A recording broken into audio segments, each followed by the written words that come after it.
আমার প্রশ্নটা হলো, হিন্দু আর ইসলাম ধর্মে সর্বশক্তিমান ঈশ্বর কি আমাদের আমিষ জাতীয় খাদ্য খাবারের ব্যাপারে কোনো অনুমতি দিয়েছেন? ভাই, আপনি প্রশ্ন করেছেন যে হিন্দু আর মুসলমানদের ধর্মগ্রন্থে ঈশ্বর আমাদের আমিষ জাতীয় খাদ্য খাওয়ার অনুমতি দিয়েছেন কিনা। এখন ইসলামের দৃষ্টিকোণ থেকে বলতে গেলে কোনো মুসলমান যদি শুধু নিরামিষ খাবার খায় তারপরও সে খাঁটি মুসলিম হতে পারে। ইসলামে এমন কোনো নির্দেশ নেই যে আপনি শুধু নিরামিষই খাবেন। তবে পবিত্র কোরআনে সূরা মাইয়েদার 1 নম্বর আয়াতে আছে যে তোমাদের অনুমতি দেয়া হলো সেই সব চতুষ্পদ প্রাণীর মাংস খাওয়ার জন্য যাহা হালাল, বাকিগুলো হারাম। পবিত্র কোরআনে সূরা নাহলের 5 নম্বর আয়াতে উল্লেখ আছে, এছাড়াও সূরা মুমিনুনের 21 নম্বর আয়াতে উল্লেখ আছে যে তিনি চতুষ্পদ জন্তু সৃষ্টি করিয়াছেন যাহাতে তোমরা শীত নিবারণ করিতে পারো এবং উহার মাংস খাইতে পারো। তাহলে আল্লাহ আমাদের আমিষ খাওয়ার অনুমতি দিয়েছেন।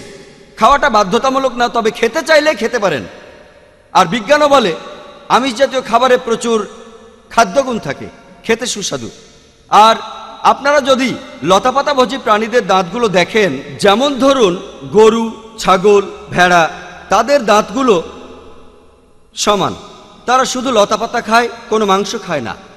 এখন যদি মাংসাশী প্রাণীগুলোর দাঁতগুলো দেখেন, যেমন ধরুন সিংহ, বাঘ, চিতা, তাদের দাঁতগুলো মাংস খাওয়ার উপযোগী, দাঁতগুলো সুচালু, দাঁতগুলো তীক্ষ্ণ।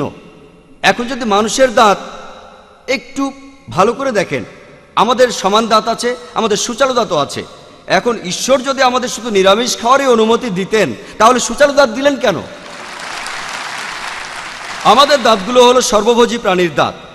তাই ঈশ্বর আমাদের এমনভাবে দাঁত বানিয়েছেন যাতে আমরা আমিষ ও নিরামিষ দুটোই খেতে পারি, আমিষ নিরামিষ একই সাথে। তার মানে শাকসবজি এবং মাছ মাংস। এরপর আপনি দেখবেন যে আমাদের মানুষের পরিপাকতন্ত্র আমিষ এবং নিরামিষ দুটোই হজম করতে পারে। যদি আপনি জোর করে কোনো গরু, ছাগল বা ভেড়াকে মাংস খাওয়াতে চান, তারা হজম করতে পারবে না।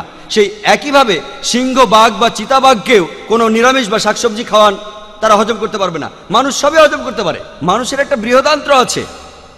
নিরামিষ হজমের পাশাপাশি মানুষ তাই আমিষও হজম করতে পারে, মাছ মাংস।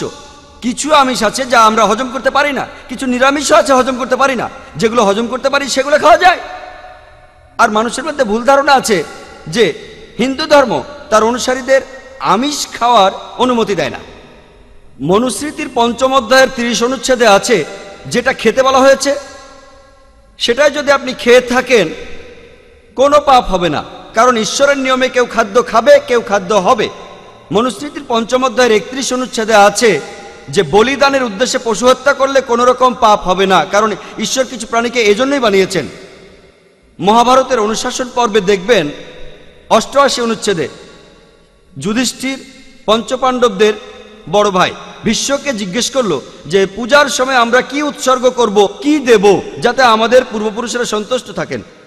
ভীষ্ম বললেন, মহাভারতে উল্লেখ আছে যদি শাকসবজি উৎসর্গ করো পূর্বপুরুষরা 1 মাস সন্তুষ্ট থাকবেন, যদি মাছ দাও 2 মাস থাকবে, যদি ভেড়া দাও 3 মাস থাকবে, যদি দাও খরগোশ 4 মাস থাকবে, আর যদি ছাগলের মাংস দাও 5 মাস থাকবে, যদি শূকর দাও 6 মাস থাকবে, যদি পাখি দাও 7 মাস, যদি হরিণ দাও 8 মাস, এইভাবে আরো অনেক। যদি দাও মহিষ 11 মাস, যদি গরু দাও পুরো 1 বছর, আর যদি তুমি গন্ডারের মাংস বা ছাগলের লাল মাংস দাও পূর্বপুরুষেরা সন্তুষ্ট থাকবেন সারা জীবন ধরে। তাহলে হিন্দু ধর্ম তার অনুসারীদের আমিষ খাওয়ার অনুমতি দেয়। তবে অন্যান্য আরো অনেক ধর্মের প্রভাবে যাদের বিশ্বাসটাও অন্যরকম, অনেক লোকই শুধু নিরামিষ খায়। আর এখানে তাদের যুক্তিটা হলো কোনো প্রাণীকে হত্যা করা উচিত না, তাহলে একটা গাছ মারলে সেটা হবে প্রাণী হত্যা, তাহলে সেটা হবে অন্যায়। আধুনিক বিজ্ঞানের কল্যাণে আমরা জানি এমনকি গাছেরও জীবন আছে। এবার যুক্তিটা একটু বদলালো, আর তারা বলল আচ্ছা মেনে নিলাম যে গাছের জীবন আছে, কিন্তু ব্যথা অনুভব করতে পারে না, তাই পশু হত্যা করলে গাছ হত্যার চেয়ে বেশি পাপ হবে। আজকের বিজ্ঞানের কল্যাণে আমরা এটাও জানি যে গাছ ব্যথা অনুভব করে, তারা কাঁদতে পারে, খুশি হতে পারে।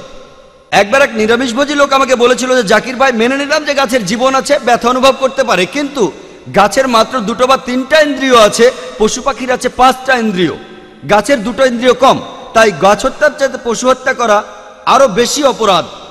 আমি তখন বললাম যে মানলাম আপনার কথা যে পশু পাখির চাইতে গাছপালার 2টো ইন্দ্রিয় কম।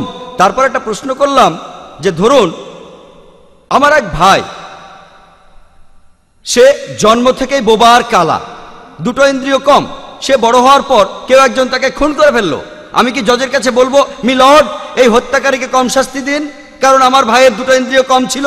আমি আরো বলবো এই হত্যাকারীকে বেশি শাস্তি দিন, এ একটা মাসুমকে মেরেছে, একজন নিষ্পাপকে মেরেছে। তাই ইসলামে এটা কোনো ব্যাপার না যে আপনার 5টা না 3টা ইন্দ্রিয়। আল্লাহ বলছেন যেগুলো তোমার শরীরের জন্য ভালো, যেটা হালাল সেটা খেতে পারো।